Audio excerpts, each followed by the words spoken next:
Yes. So now it's on the air live. Twitter. No, I think Dan's gonna log in. And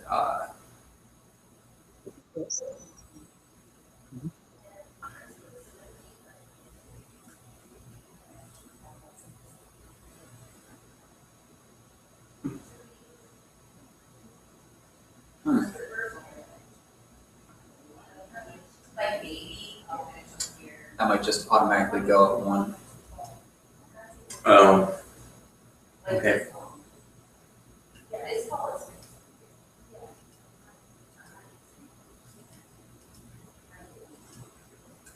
So can the people on the other end like mute and unmute themselves? Yeah, but I control them.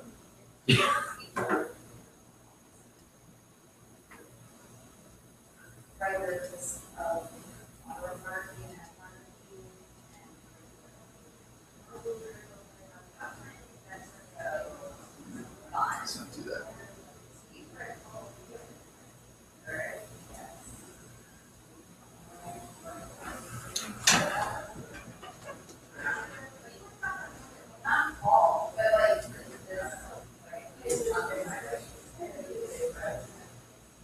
See, I'm not sure who's like.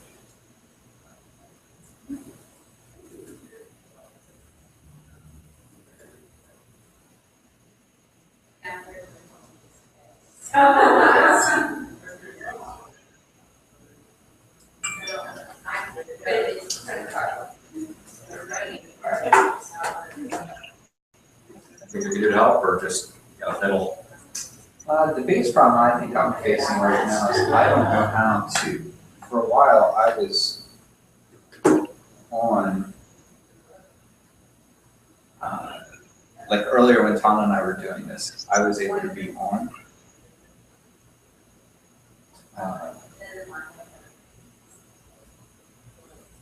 And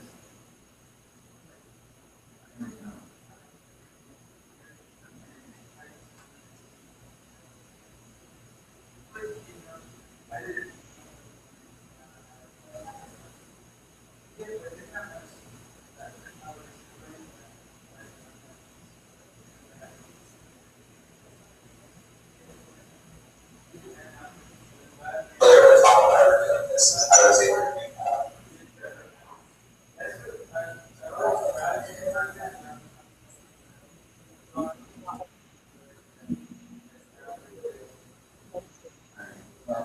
hang out with live.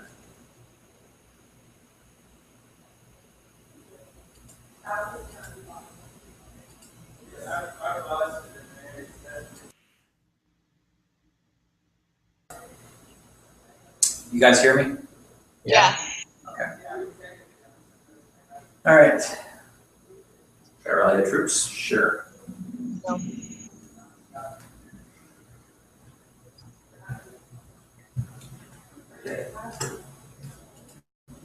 Where do we go back there?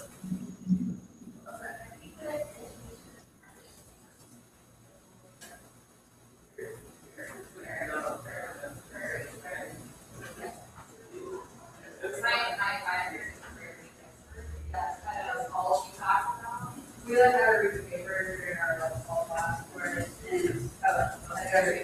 yes, I would need to drink.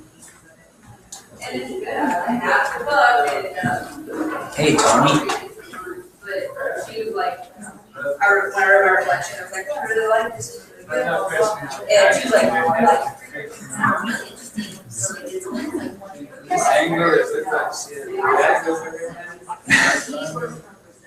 She can hear you. I think so, but she's in a conversation.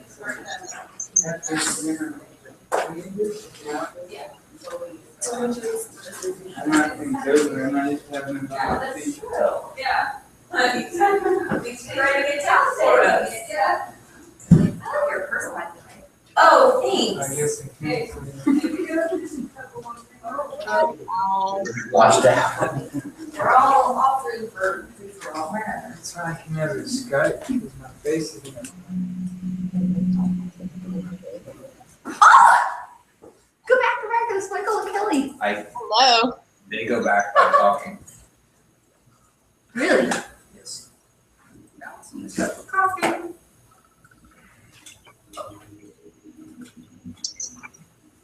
Not spill on the coffee.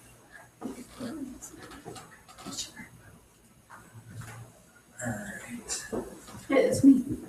Hey, it's you. Hey.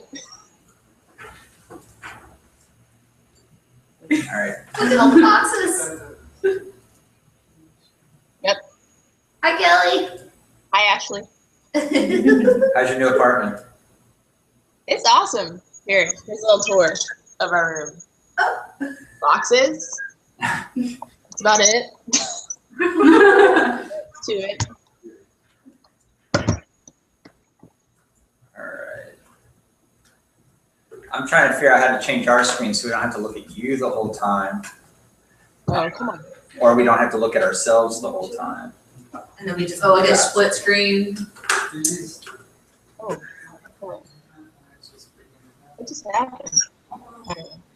Try to take a picture of us. Why is it only doing right clicks? I don't know what's happening. Michael, what are you doing? It keeps blaming Michael. It's Kelly doing it. Oh. Kelly, you're not allowed to draw on us. Damn. Look, you switched the screen. It's a mirror now.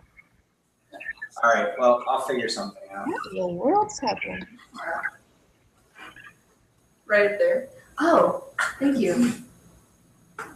All right.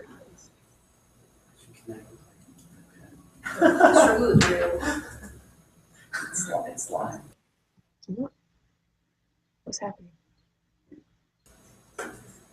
All right, hold on. All right, I muted you. That's such a powerful thing. I wish I could do that in real life. I'm sorry, I can't hear you. Oh, how are you still talking? Do you have to keep on that? Talk again. All right. Hello. All right, if you can mute your thing, that would be great. All right. So I'm just going to apologize to everyone because this is the way it was supposed to work earlier. I had it working was that the camera on my iPad was going to be on, so you would also instead of like staring at yourself or having to make eye contact with them the whole time, it was going to be like a mega church. You were going to have a big picture of my head there, and so that's not working at the moment, and I'm not sure exactly why. So, all right. Does anyone need or want a Bible? Do you want to like sit in my chair so then they can see? I do not. Oh, okay. Does anybody need or want a Bible? No? All right, I need to get mine. I apologize. Okay, so now we're gonna make awkward eye contact with them and can't hear anything they say. Okay.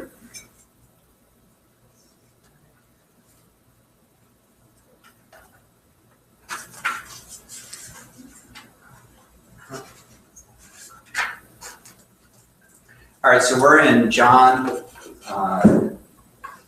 7 and 8.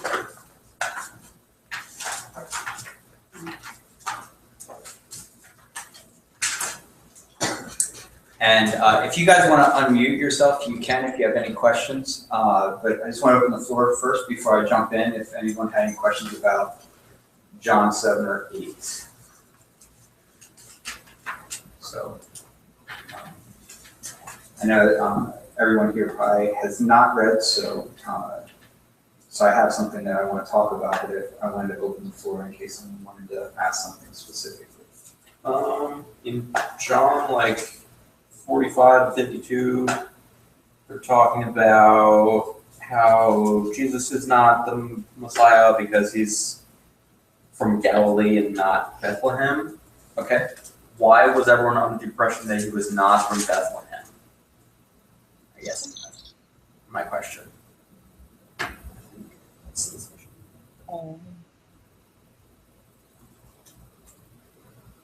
What exact verses are you looking at? 42. Has not the scripture said that Christ comes from the offspring of David and comes from Bethlehem, the village where David was? So there was a division among the people over him. Some of them wanted to arrest him, but no one laid hands on him. The officers then came to the chief priests and Pharisees who said to them, "Why did you not bring him?" So, Yeah, I think it's in 52, it says, "Well, are you also from Galilee? Study the scriptures, you will learn that no prophet ever comes from Galilee." yeah, I'm not really certain what's going on there. Galilee, by this point,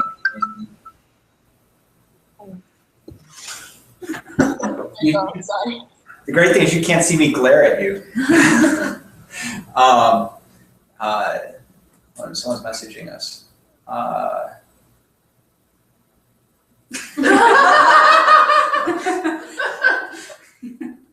That's so fantastic. All right. Sorry, like I said, this is going to be a work in progress.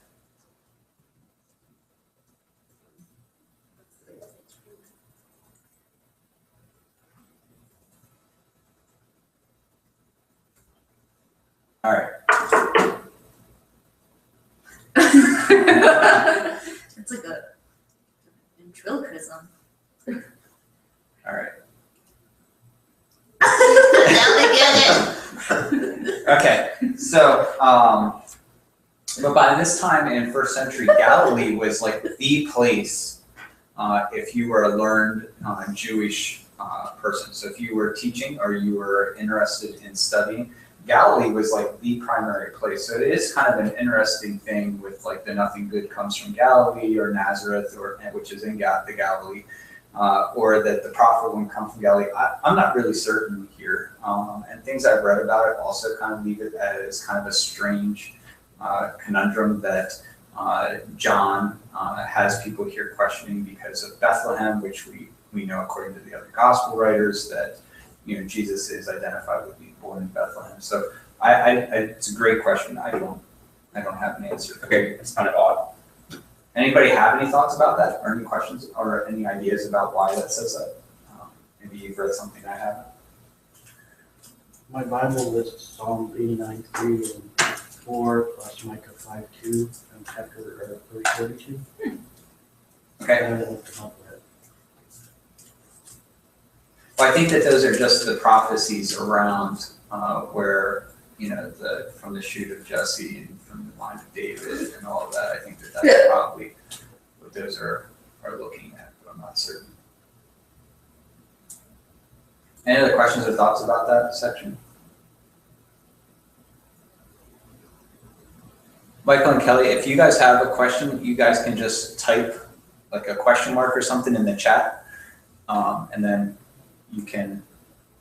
Okay, go ahead. You got to unmute yourself, I think. Okay. Can you remind me what the Festival of Booths was?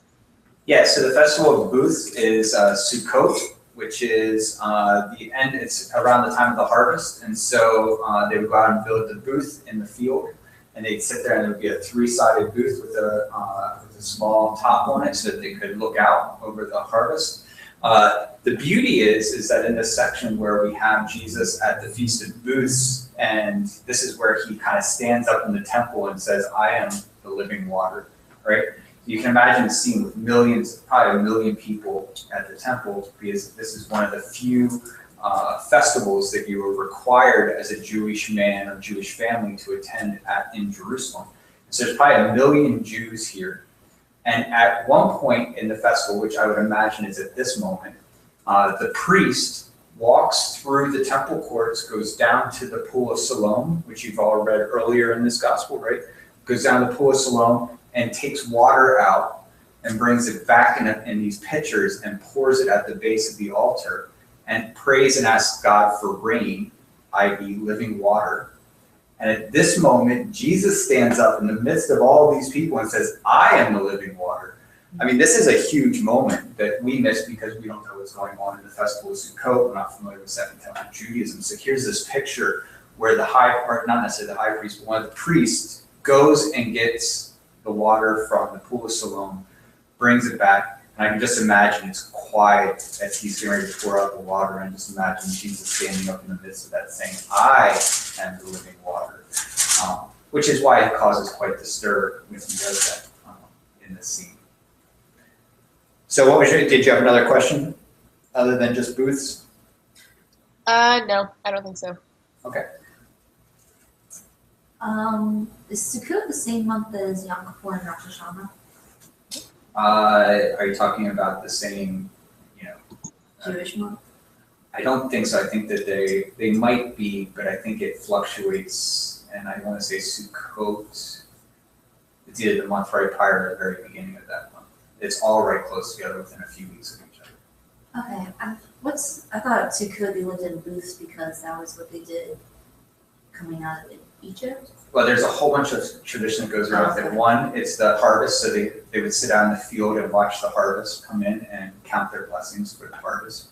There was the second element, which was to remind Israel that they had lived in tents in the wilderness. And so the same way as the Feast of Pentecost also has multiple layers of 7 weeks. It also has the giving of Torah. All those things are multi-layered. The same way as Sukkot's multi-layered as well. Okay.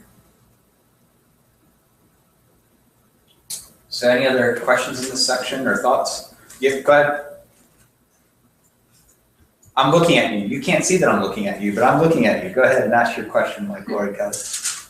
So because the language of my time has not yet come, is occurring in a section that has to do with the Festival of Booths? Should we see that as like, is that like common harvest language or anything like that?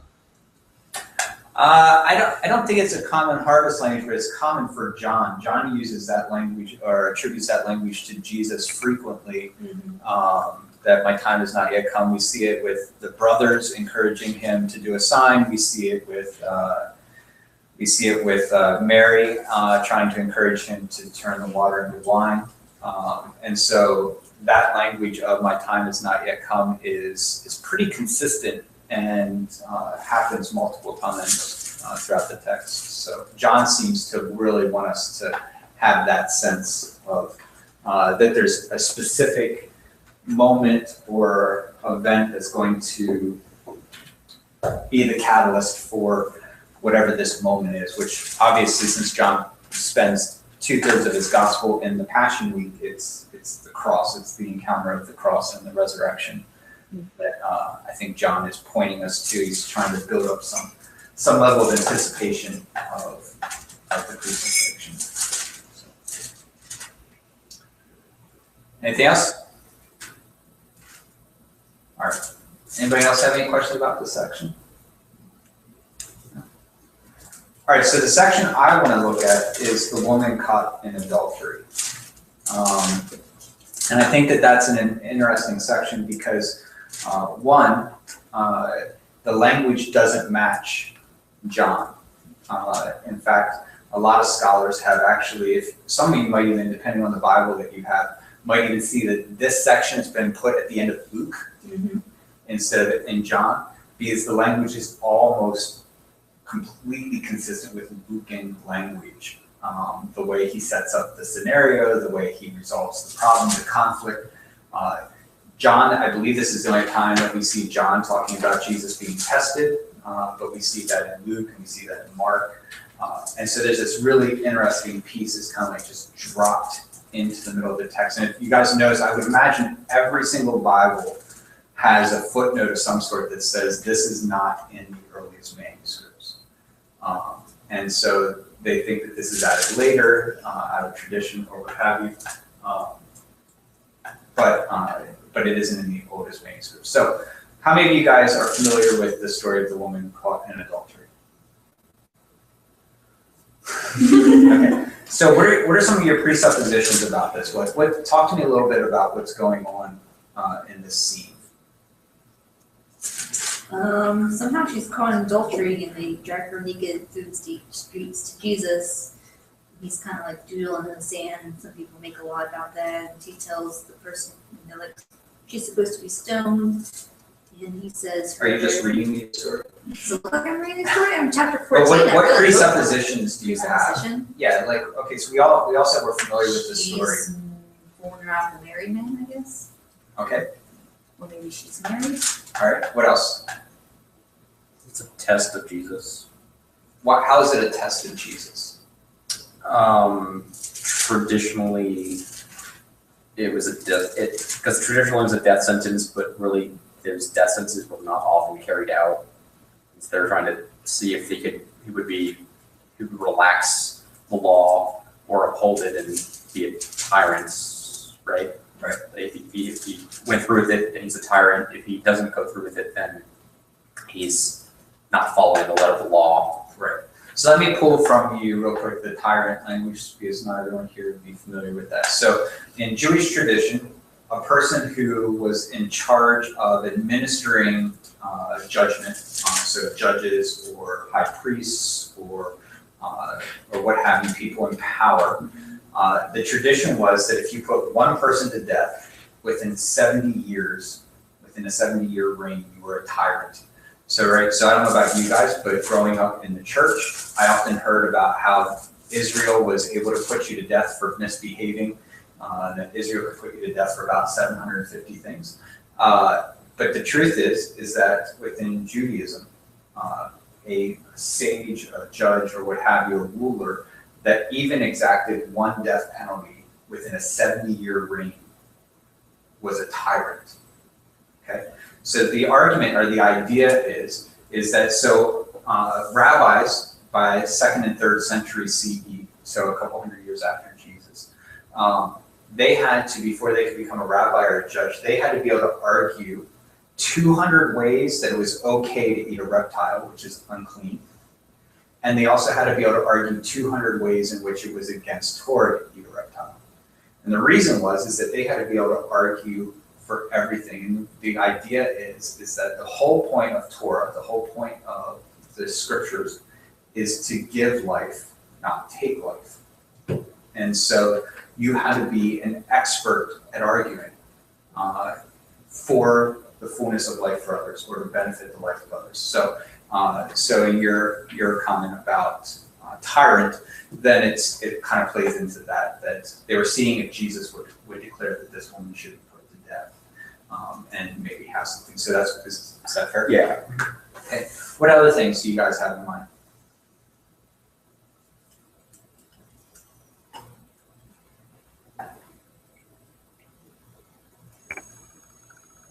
Does anybody know where this is in the text? What do you mean? The law Oh, about a woman caught in adultery. Deuteronomy? Nope, Leviticus. Besides that, no. where's Dan? Yeah, Dan would know. Do you know where? Nope.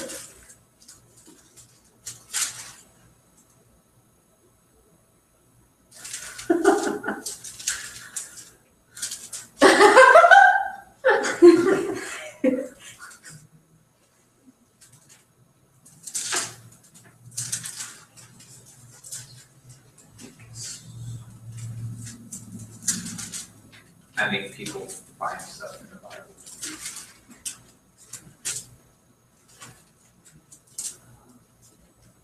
$18. Just got that. I also found it in 2010. Probably every chapter. Oh, yeah, I think Kelly might do that. Okay, so it's just about adultery, but where is the passage about what the process is for someone caught in adultery? Probably. That's when she has to drink that stuff with the. Nope, Oh. that's if she's accused. Oh. Okay. So this is assuming that she's been caught and convicted. Caught, for, like caught, like she's It naked because she was caught. Okay, so this will be homework because I don't want to spend the whole time you guys looking this up. There's one key element missing here. Any guesses what it is? Is that not actually the punishment? There's missing a male figure. The guy. If you're caught, she wasn't caught in an adulterous situation by herself. So no male is brought, but yet that is, according to Torah, what is supposed to happen. Both he and her are brought and are found to be punished. So now they only bring the woman, they don't bring the man, right? Okay, so that's the first big problem that's going on with this text, is that only the woman is brought and not the guy. Second thing, who is it that's allowed to exact the death penalty? Her husband or her father? Nope, The high priest. nope. Yes, Melissa, the Romans. The Romans are the only people that are allowed to exact the death penalty by. The priest takes Jesus to the room. That's correct. That's exactly right. So Jesus takes the high priest takes Jesus to Pontius Pilate because he's not allowed to put Jesus to death. And so think about this conundrum that's brought up. So they bring this woman to Jesus. She's been caught in adultery. Okay, it seems that she's admitting to that in some way. That's at least the way the dialogue goes, right? And Jesus is stuck in a conundrum. They think they have Jesus trapped here. If he declares that she should be put to death, he breaks Roman law. If he says she shouldn't be put to death, then he breaks Mosaic law. So Jesus, being brilliant, says, you know what? Let's do this. Whoever has not committed any sins, throw the first stone. So who will be putting her to death? The crowd, the mob, which then would break Roman law. And also, Jesus puts a moral type conundrum back on them. So Jesus, it says Jesus wrote. It's only the second place in Scripture, if you believe God to be incarnate, or Jesus to be God incarnate, which I do. It's the only second place in Scripture that we see God writing. Where's the other place that God writes? That's a good guess. That's in a dream. So yes, I think. No, I mean, the hand of God. Near the east. Refresh my memory. Oh, yeah, Right. that's what So it's in a dream though that they see it, right? Am I correct? Or is it? I think you're right. I think I was thinking there's only two. This was only the second time. So there's 3 times. So you're correct. Daniel, and you have here and where else? Mount Sinai giving Torah. It's like if he wrote on the stones, right? Right. So it's when he gives the commands. Oh. So Yeah, okay. sorry, you're not in my vision. I have to turn my head to read. So yeah, so we have. So you said it was in Daniel. I keep wanting to think it was. Do you know where it is by chance? Does anybody know where it is in Daniel? Give me a minute.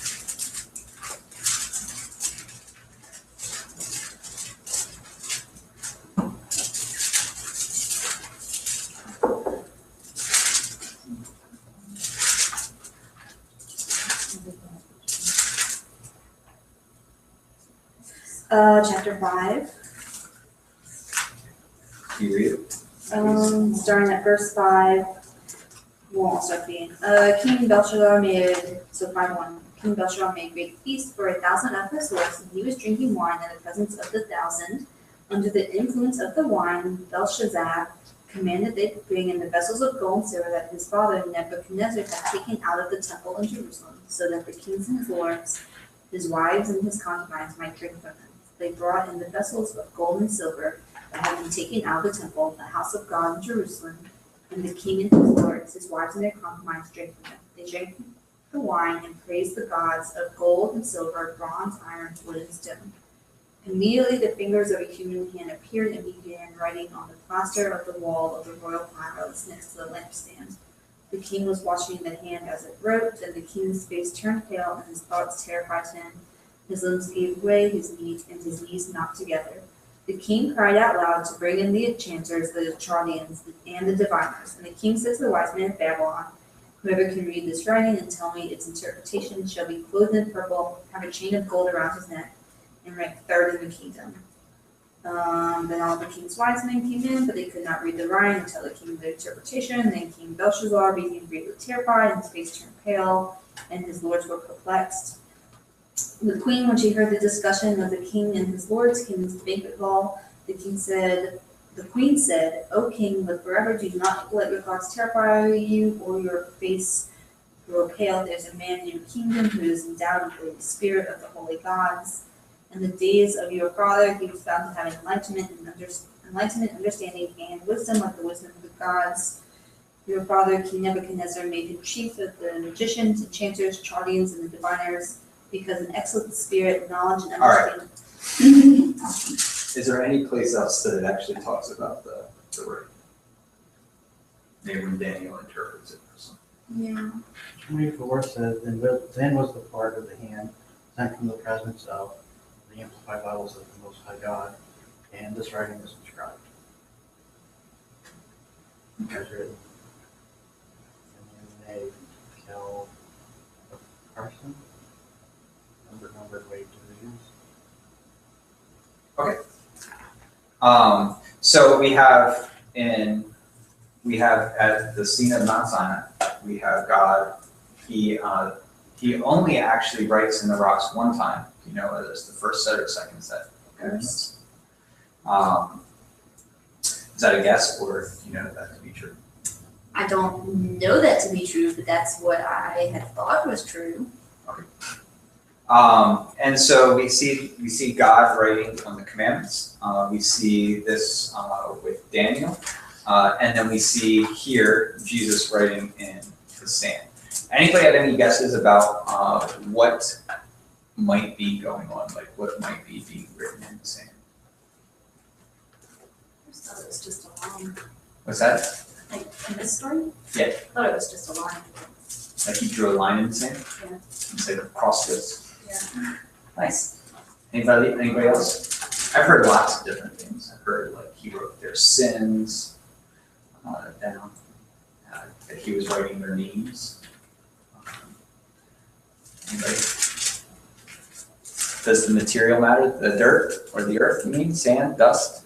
Yeah, like if it's written in rock, it's written forever. If it's written in sand, it's blown away. Or so. Yes, I would say it does matter. There's some place in the prophets that mentions something along this line. Anybody have any ideas? Nope. Somebody want to read Jeremiah 17, 1 through 13.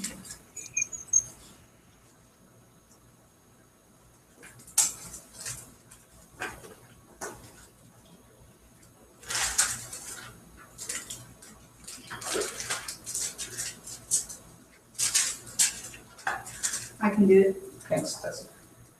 All right. The sin of Judah is written with an iron pen, and with a diamond point it is engraved on the tablet of their hearts, and on the horns of their altars, while their children remember their altars and their sacred poles, beside every green tree and on the high hills, on the mountains, in the open country. Your wealth and all your treasures I will give for spoil as the price of your sin, throughout all your territory. By your own act you shall lose the heritage that I gave you, and I will make you serve your enemies in a land that you do not know.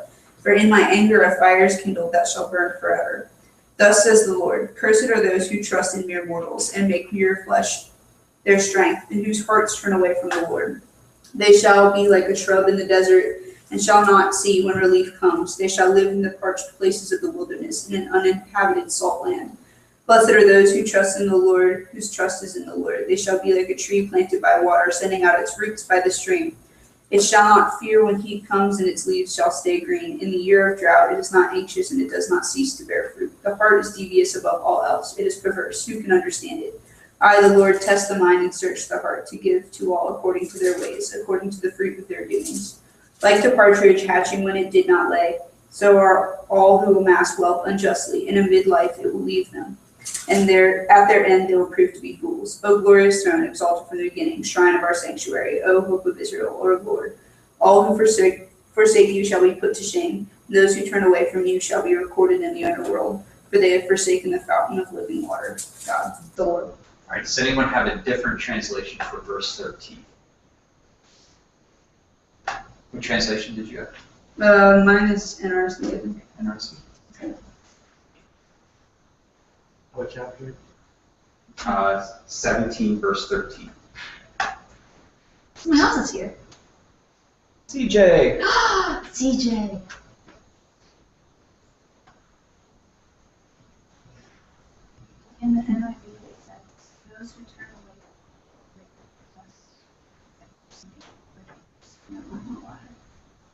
Right. Okay, so think about this. I was saying John has a huge fascination with living water, right? I think that you can make a case that Jeremiah 17:13 is at least what John has in mind, or whoever wrote this section, because that's debated whether it's John or not. But whoever wrote this section has in mind this picture. If we had time, I would argue we could go back, not argue, I would say it'd be fun to go back and look through the first part of Jeremiah 17, first 13 verses.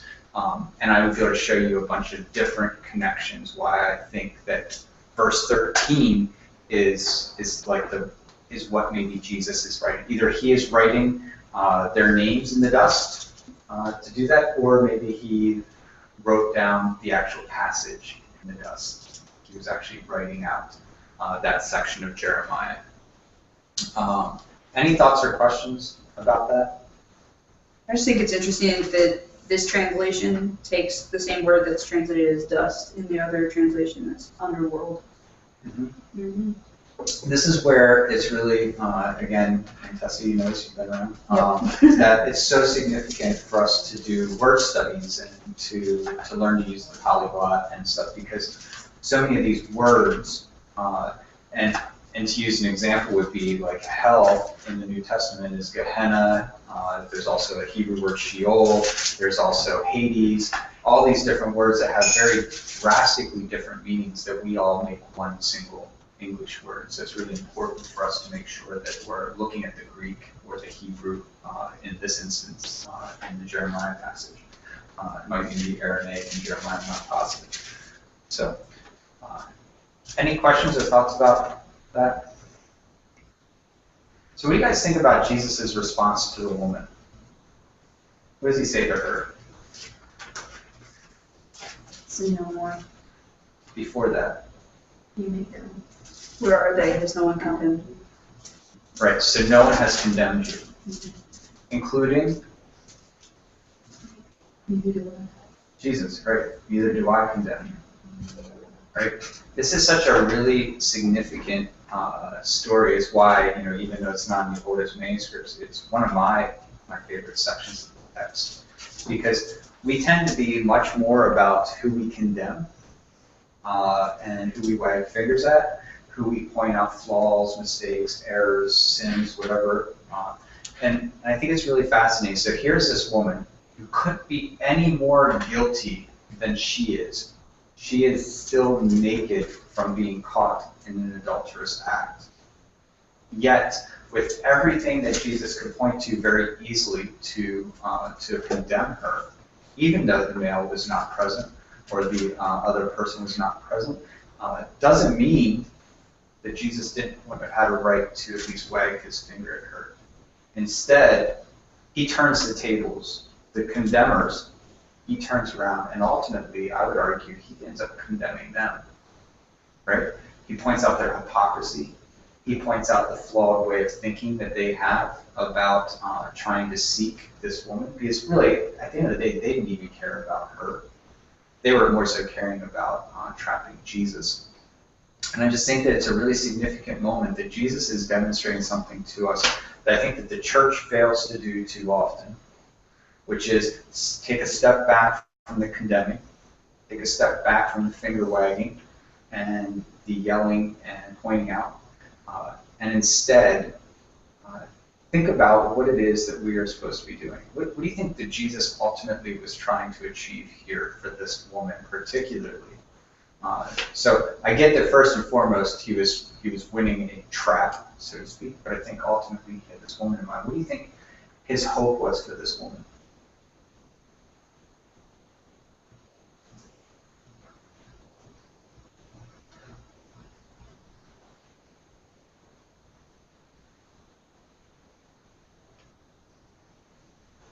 Any thoughts? I think I'm jumping back to Mark or Luke or something. One of them where he regularly tells people, don't own what I've done. I think it's interesting that there's no statement like that here. Because I would think that this would be something that you'd want to protect if people are on his case and people are looking to kind of catch him in some sort of trouble. Yeah. Or misspeaking or misbehaving somehow. I would think that this would be something that could easily be misconstrued against him. Sure, he doesn't seem to be at all concerned that his generosity towards this person would, when it comes to her misdeeds, so to speak, that they would be known. I think also in a way, he allows her to experience resurrection, but like, in that she was dead through the fact that there was this crowd assembled to kill her, she was sure that she was going to be dead. She was naked and ashamed from like the visibility of her sin and being able to experience her sin and essentially experiencing those consequences. Because at the point where Jesus comes to the picture, it's like, what can be done about what's about to happen to her? But then, like, through extending his mercy, like, he allowed her to experience that resurrection and, like, essentially be saved from, this impending death that was coming for him. That's an awesome perspective. I like that a lot. I mean, I agree. She didn't think she was returning home from this moment. I would imagine that this crowd of people, she assumed it was it. So in meeting Jesus, she avoids death and experiences salvation in some way. I think that's really powerful. Thank you, Cousin. Mm-hmm. What else? Anything else?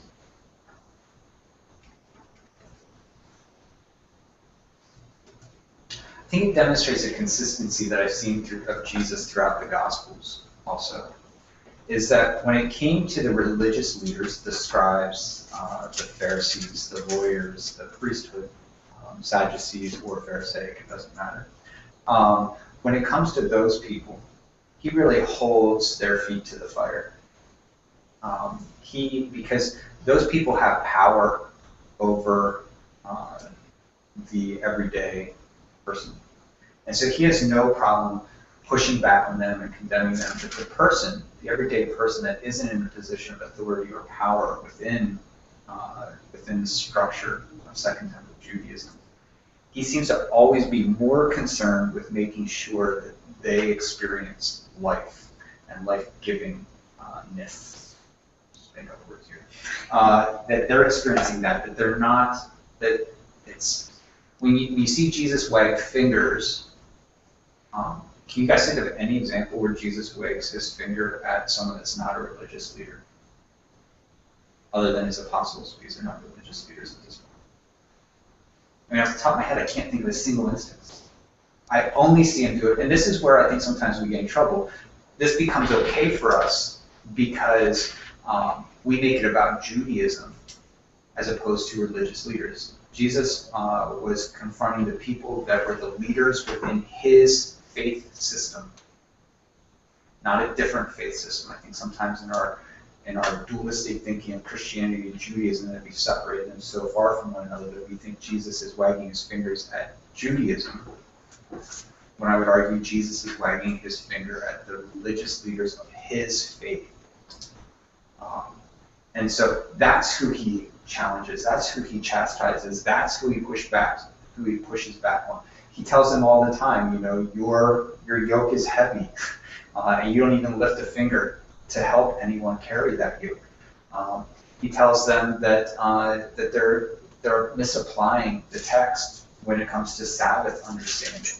That, come on guys, tell me you don't untie your animal and take it to get water on the Sabbath, and yet you would have me not give fullness of life to this person.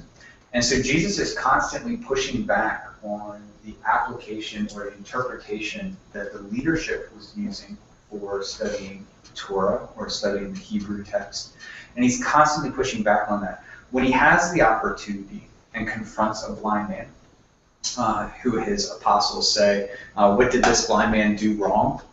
Right? What did him or his parents do wrong? And Jesus is like, this has nothing to do with sin.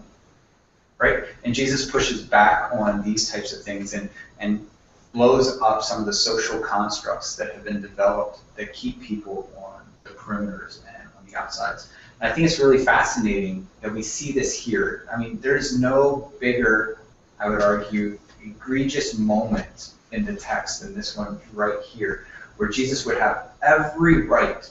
He would have Torah to back him up. He'd have all the evidence to back him up, right? And yet in this moment, he says, I don't even condemn. That's really powerful. If we are to be more and more like Christ, then what does that mean for us? How does that affect then how we interact with people? Are we pushing back on just religious leaders and saying, wait, this is a misappropriation of the text, and maybe that's something you guys want to do to me right now, that's fine. Or are we doing that to the everyday layperson who is just trying to make it through life? Now listen, Jesus doesn't say that what she did was okay. And I think that can be a place that we would jump that's unhealthy. He doesn't say, oh, don't worry about it, go sleep with whoever you want, do whatever you want. That's not his message. In fact, he tells her to go and sin no more. But sin and condemnation are two separate things in the mind of Jesus. Wouldn't you agree? Right? He says, nor do I think is the quote from the text. Right? Who condemned you? Nobody, nor do I. Right? But then he says, but go and sin no more. So he holds sin in a different place than condemnation. I don't know about your church experience, but sin and condemnation were always held in the same hand the way I grew up. I mean, does that sound familiar to you guys?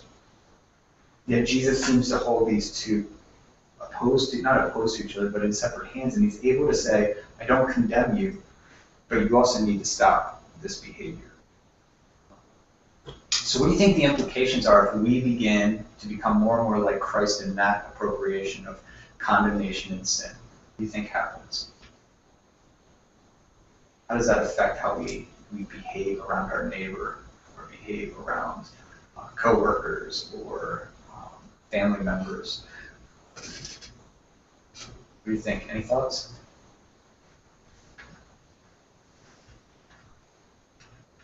It separates the identity from the action. Yeah. I think that's good. What else?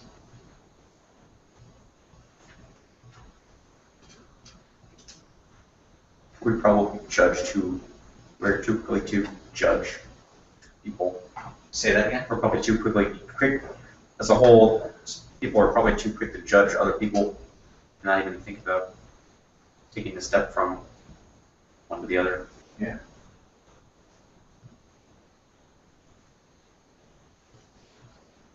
Any other thoughts, questions about that? Ideas?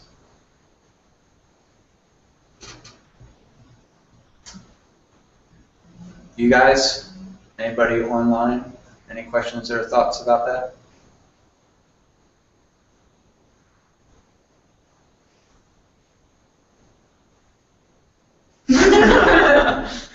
I like that. Yeah. I think it's interesting that there's no circumstance surrounding when you don't know any of her backstory. That doesn't seem relevant at all. Yeah. To how Jesus is treating her.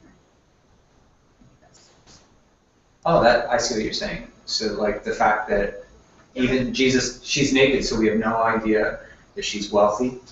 We have no idea if she's poor. We don't know class or anything like that. And so You don't know if it was her choice or if she was forced or anything Right. like that. Or if it's the first time or repeated. Yeah, exactly. you need to go outside. So I think that's an interesting aspect of it. Yeah. And one thing I was also thinking of kind of related to that is like Jesus says, go and sin no more, but like Jesus has to know that like it's inevitable that she will continue to sin. Like all the people Jews without sin, like, throw the first stone. It's kind of like, well, I know that none of you are without sin, and I know that from this point on you will not be somebody who is without sin. Like, but yet he says, I don't condemn you now. And go forth and sin no more, but also, like, I know it's still going to happen. And so it's essentially saying, I'm not condemning you for those things either. And he's even saying that to the people. Yeah. Yeah. I mean, was that your point? Yeah, that was my point. Is just that, like if you want to look at even a bigger picture of Jesus, like, I see so much how this passage particularly is applied against circles that I tend to roll in as like, we're like, Jesus doesn't condemn us. And then they're like, well, stop sinning then.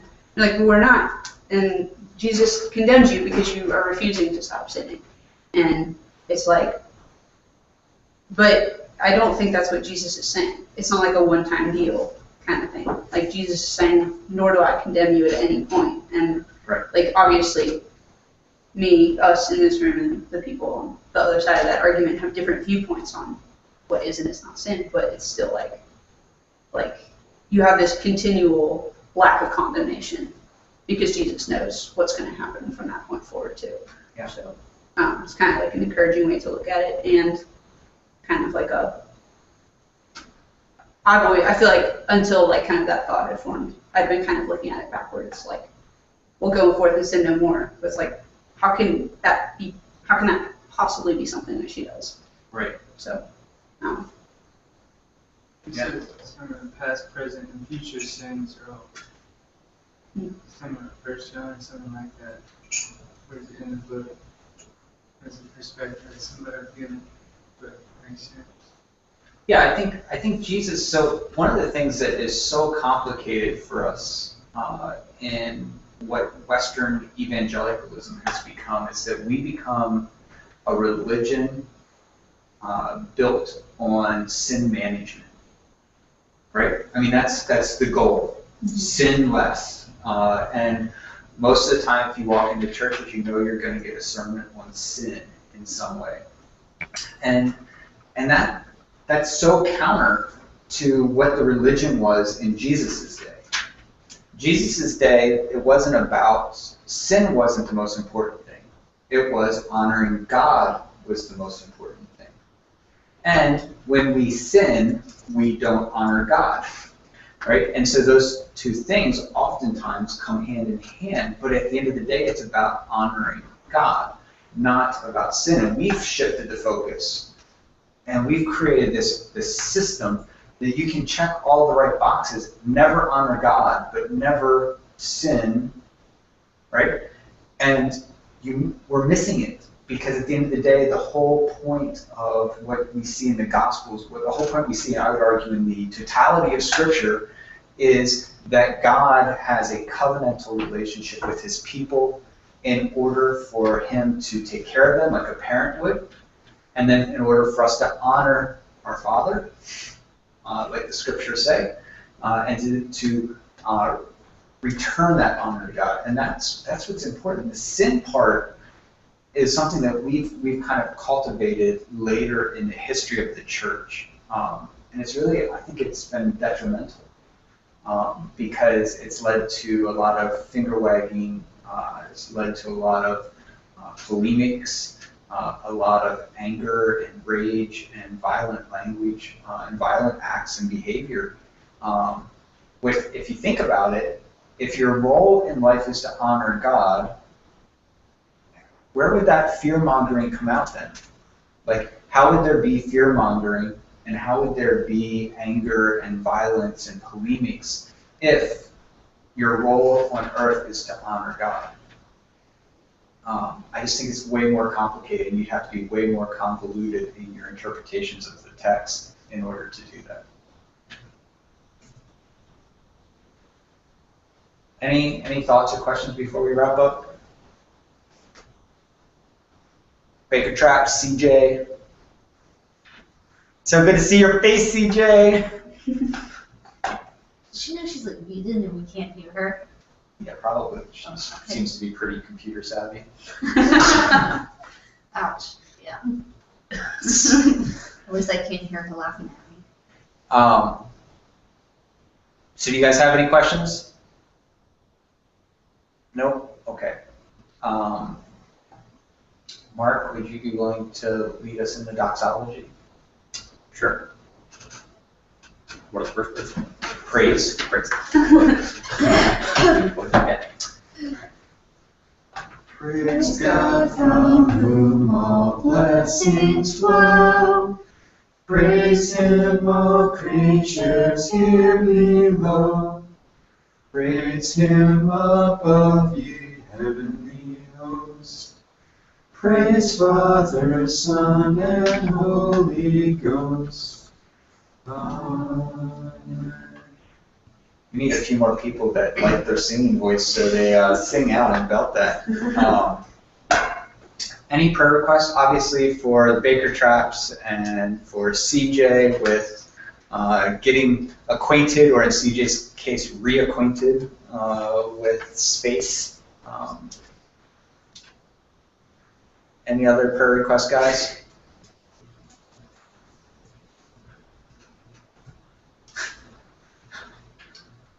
I think you go.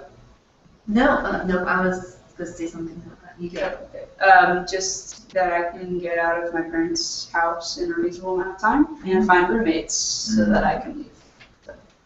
So when you move next weekend, I'll be gone starting next weekend, and I'll move this stuff out like the week after that. So and you're going to DC. yeah, so I need a church. CJ Tessa's going to DC.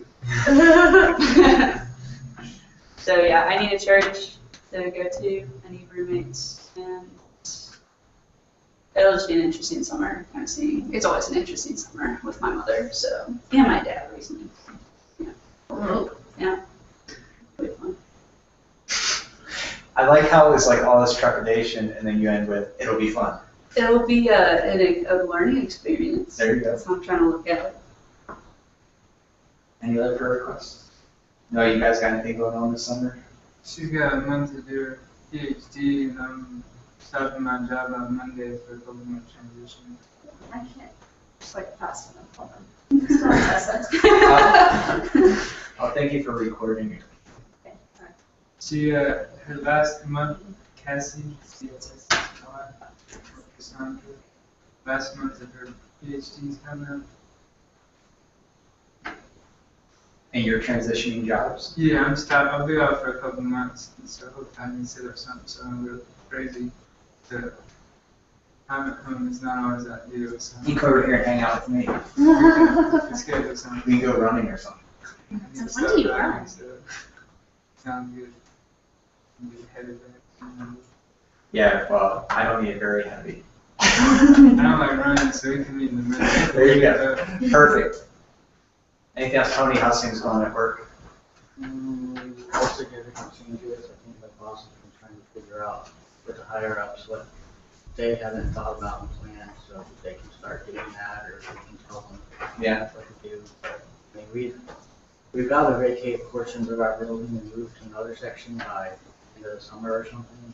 But like big giant heavy lab equipment with like custom wiring and plumbing and stuff that gotta get moved.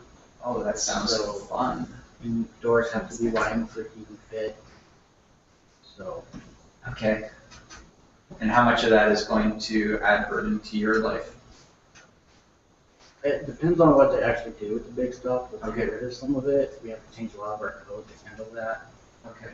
But I don't have to lift the heavy stuff, so I get a new cube at some point, but. Okay. All right. No heavy lifting for you.